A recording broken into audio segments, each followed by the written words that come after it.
Good morning and welcome to Zen Fits here in Blackstone, Virginia, where nothing fits. Oh wait, everything fits here.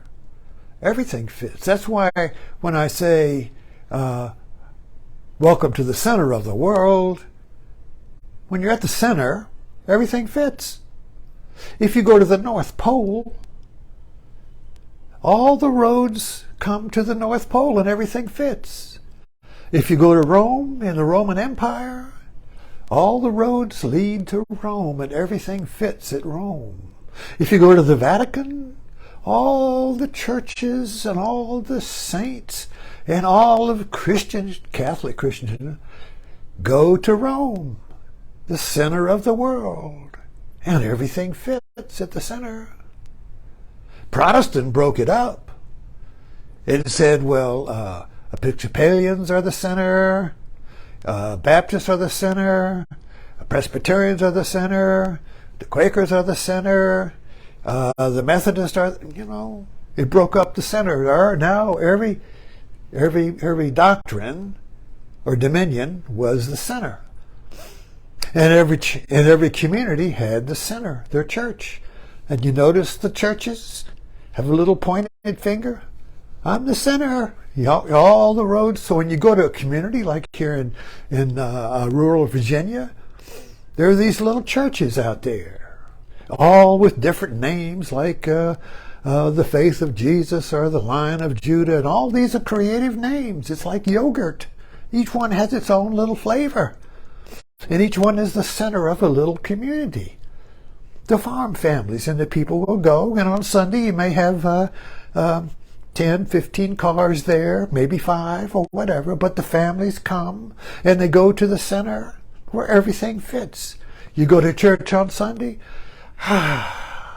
the week was chaos, but everything fits here.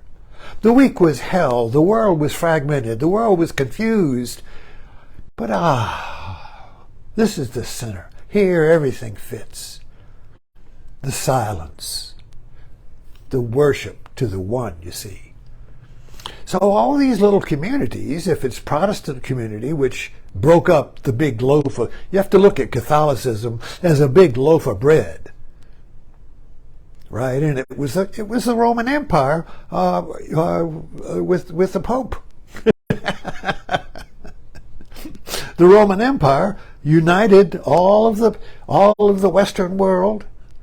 It was an expanding empire. It finally reached the extension of its possible expansion, and there it stalled, you see, with the barbarians on the other side. But within the empire, everything fit because all roads went to Rome, to the center, you see. So we have to have a center. Like Washington, America, what's the center? But a big finger, the Washington Monument. Everything must have every wheel must have spokes. It must have an outer rim, right? And it must have a hub. Those are the 3 ingredients to have a wheel. And the wheel will allow you to move in time. A wheel will allow you to move in time, you see. Now, there have been various means of using the wheel. There was the single wheel cycle, right? Then there was a chariot, 2 wheels, and you got 4 wheels, and then I don't know, forget that. But the point is, we're trying to get a sense of the center. Now this talk, I'm really going to make a leap. The title of the talk is Jesus Spread Like Wildfire. Now imagine the Western world in the time of Christ, when the Roman Empire was the civilized world, thanks to Alexander, who had taken the Greek world all the way to India. The Roman world just superimposed itself over the Greek world. Rome and Greek were 2 cultures. They used the same gods. The Roman gods were Greek gods with a Roman name. In Greece, the center was Well, the sinners fought. You had Sparta, you had Athens, you had all these different little Greek cities, they were the sinners, but Alexander made Greece, Athens, maybe not Athens so much as a city-state, but made Greek culture the culture of the civilized world because it was rational. And it put them all, and Helen, we forget this, but the world, the civilized world, or what we would call the rational world, was Greek. It was called the Hellenistic world. Went from Egypt all the way to Afghanistan, all the way. And it was when Alexander died, it was split up. His generals took over the territories, and they spread Greek culture to their ceremony. And Egypt, became run by the Ptolemies, Anyway, but the point is, it was a vast world that when Rome came, just flooded over it. So now you got Rome, and what Rome did, like the Catholic Church did, because all the territories it took over had their own gods. So they said, well, you keep your god. You just pay taxes to the emperor. And you say you recognize the emperor as God, but you still got your local gods. You don't have to convert, you see, to our God. You just the Roman Emperor, and Rome is the center.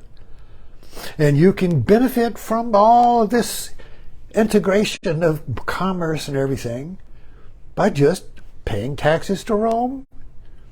And, it's just do a little bow. No, that's all. Keep your own gods, for God's sake.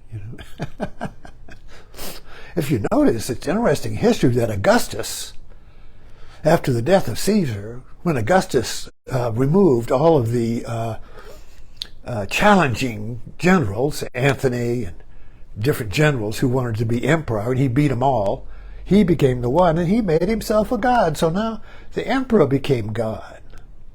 The problem with the emperor as God is that he can die, first of all, and God can't die.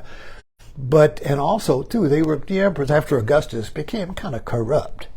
So you had corrupt gods who died and who kept changing very quickly, as they were killed off by each other. So that was not a good answer. It was not a good answer because it didn't really integrate the minds of all these various peoples in the empire. So there had to be a center that would not die.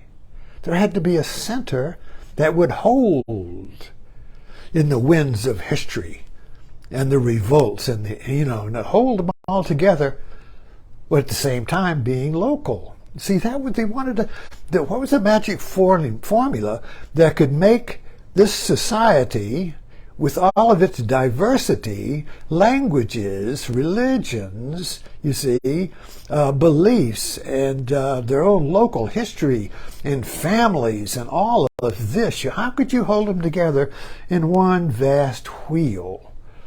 You had to have a center. You had to have a center that wouldn't die. Because if you made it local and said, God is a human animal, I'm not an animal, the God is a man, and he dies, the center falls, and now you have civil war. Because now all of these locals want to be the center, and they're going to fight to the death because the center has to be restored, and the center is going to be the last one standing. This goes on through history all the time. The center is the one who beats out all the other. Does that remind you of Trump? For the Republican Party, Trump was the last Republican standing, and he won the center, and he became the center of all these diversity viewpoints of the Republican Party, all of the different fragments and pieces, and the Christians and the businessmen and the racists and the libertarians. They all found the center in Trump, and that lasted for a little while, but now it's going. But anyway, I digress. So what happened? Now, Joseph Campbell pointed out, this is which I get this inspiration from, that St. Paul, just call him Paul, saw he was Hellenized. He was a Hellenistic. He lived in the Hellenized world. It's rational. But the Hellenized world, the Greek world, the Middle Eastern world was rife with mystery religions. The Egyptians had their mystery rites. Dionysian, the dying and resurrected god. Orpheus. There were many mystery religions, and a mystery religion is a mystery because it is not rational, first of all. And second, it reenacts the death, the dying and resurrected God of the ancient goddess worship. See, the ancient world before it broke up into these little patriarchal local religions was the worship of the goddess. That was the first religion, the worship of the goddess. And the goddess was earth. The goddess was creation. And creation, like the moon, died, whoop, 3 days in the tomb, resurrection, whoop, full moon, then it dies, whoop, 28 days, death, 3 days, birth, whoop. And this is the cycle of the planters.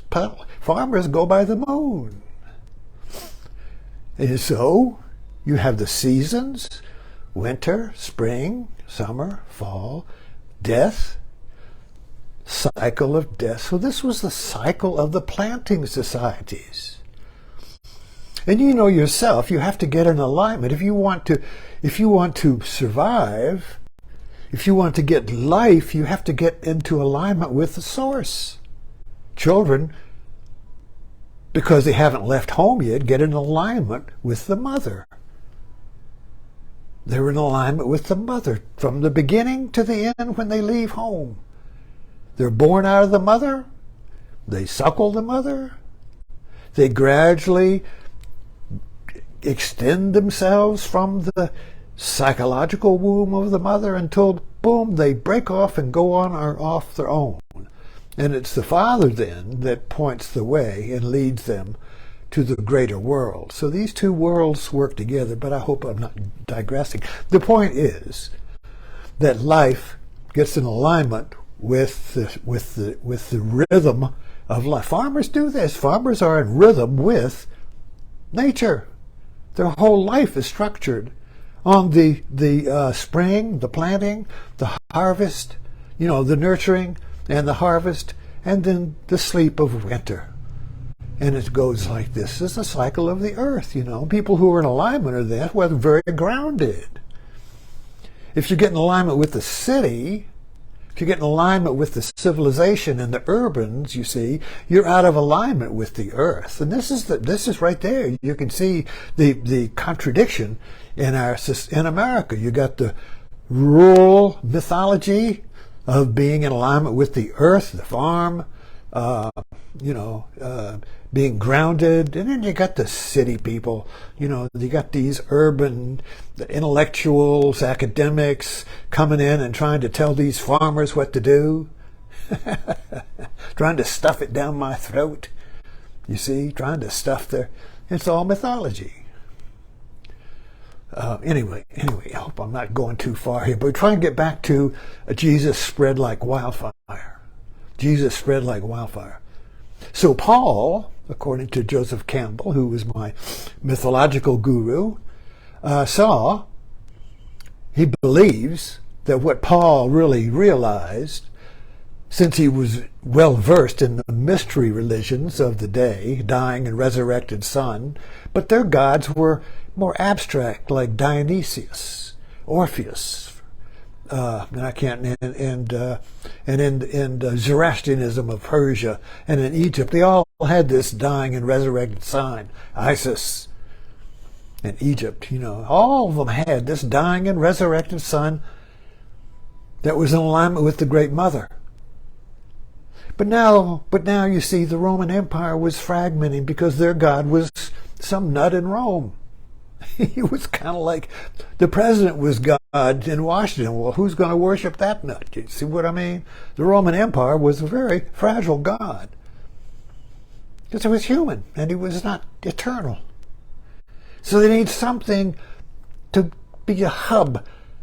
Needed a hub that would unite all these religions into sacrifice, which is the core of the mystery religions, is sacrifice.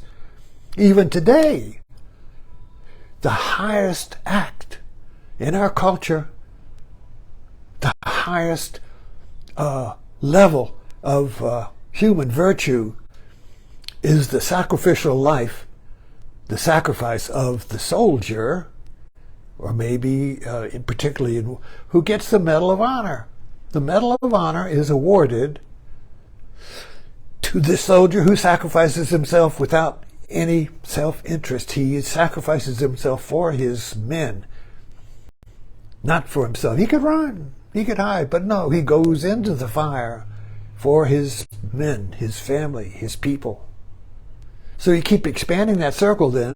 The God is the one who can sacrifice himself for his people without any self-interest.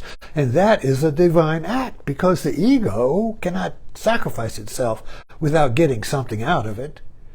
Ego, self-interest, the self, our little self, cannot act unless it's going to get something out of it, some little measure of gain, Even the idea, they'll worship me, they'll love me for it. After any slightest is all we need. But the true sacrificial act is the oblivion or death of the ego. It's not there. All there is action, pure action. And the Medal of Honor winner, or maybe the first responder who saved some baby from the fire, and everybody says, "Oh, how did you do that?" He has no idea. I don't know. And we all have these experiences. I know I had one. Sits in my mind like a burning moment that will never be erased. We were driving back from a local one-way road. We're curvy. Cars were coming. Night, my wife was sitting over there taking a doze, and a car coming towards me, on a curve, didn't go with the curve and just veered straight at me. I'm going here and the car goes like that. There was no time to say, "Oh shit, he's in my lane." I swerved as the car moved like that. It was amazing. The car came and I just like that. The right wheels of my car was over in the dirt. This other car went by me like a bull. Whoosh! In my lane. I was out of my lane in the pitch black night. And it just went, whoosh. It was a dance. It was like being in the zone in basketball. And after I went through that, my thinking mind came back and says, "Oh shit, what just happened?" My wife didn't even wake up. But we were that close to death. But whoosh, we all have these little experiences, and we really can't fit them into our cause and effect. See, there was no cause and effect there. There was no time to think. There was no kind of, should I turn left or what? Or, oh my God, I'm going to die. Nothing. There was nothing there. It was just whoosh. There was just whoosh. Death was that close, you see. But there was nothing there. So the hero always looks back on his heroic action and says there's nothing there. And they really can't believe why they're getting a medal for it. And some of them have said they're kind of embarrassed about it because I really didn't do anything. The ego didn't do anything. In that moment, you were beyond cause and effect, beyond the rational, conscious world. You were beyond consciousness. You were outside the pale. You were outside reality as we see it. This, where I'm here and you're there. So that action was not really action because nobody was doing it. So that brings me back to, I hope, getting back to Jesus spread like a wildfire. So when Paul connected the mystery rites of the Middle East, the dying and resurrected Son, which these mystery rites acted out in ritual, and he saw that Jesus was a dying and was a mystery rite in history, the living person, not some abstract God with 4 arms and all of all of these abstract gods of Hinduism in the Middle East that are separated from the historical name and form. So this Jesus kind of like solved the puzzle.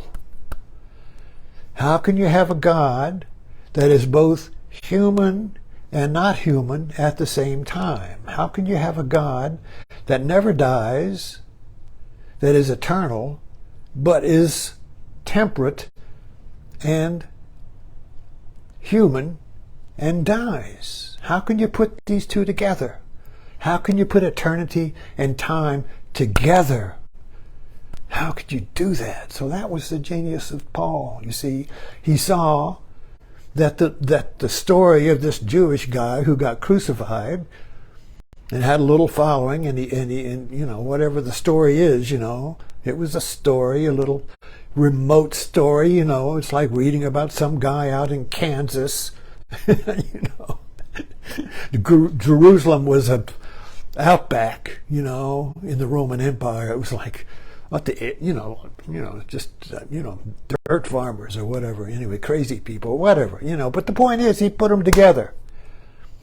And when he made this magical formula of time and eternity in the form of humans, a human being with a history in time, you see, he solved the puzzle.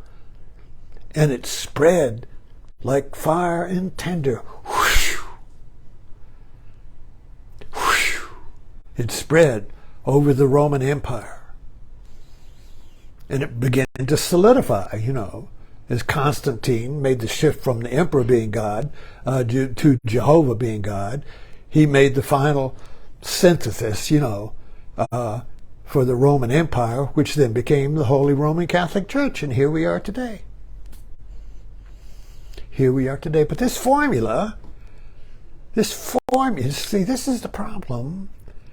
That our little minds say, oh, well, this is all about Jesus. And when I write anything about this, I stir up a whole bunch of muck. Friends come on, well, what do you know about Jesus? Do you think you know Jesus? Well, where did you get that information? Now, who do you think you are? You think you know Jesus? It stirs up a lot of mud when you start talking about religion and Jesus and all that. But what I do is try to integrate everything. This is what Paul did. Joseph Campbell too. Joseph Campbell integrated all the mythologies into one formula. Into one integrated formula.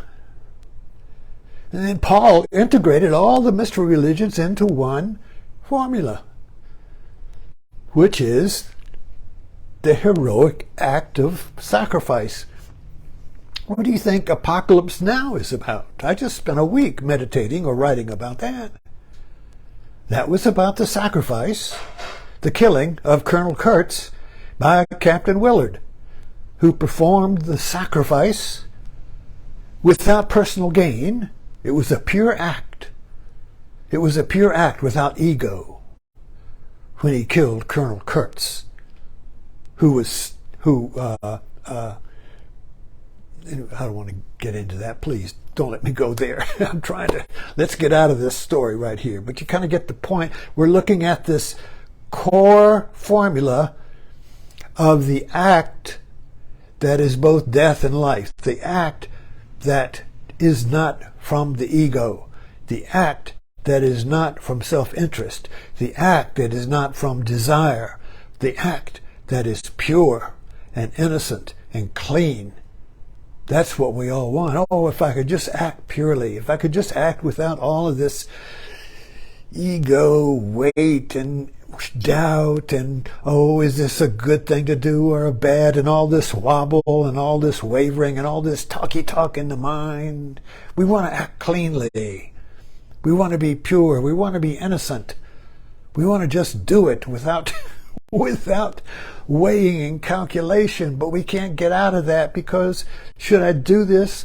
Then we ask, well, how can I act without desire? How can I? This is all the pop non-dualism. Everybody, well, how do you do it? Well, how do you raise your arm?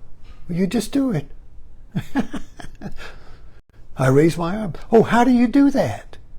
Now give me 8 steps. How long will it take for me to learn how to raise my arm? Well, who told you how to raise your arm? Is there a teacher who can teach me how to raise my arm? Can you please give me a manual on how to raise my arm? Just do it. Just do it. Thanks for dropping in.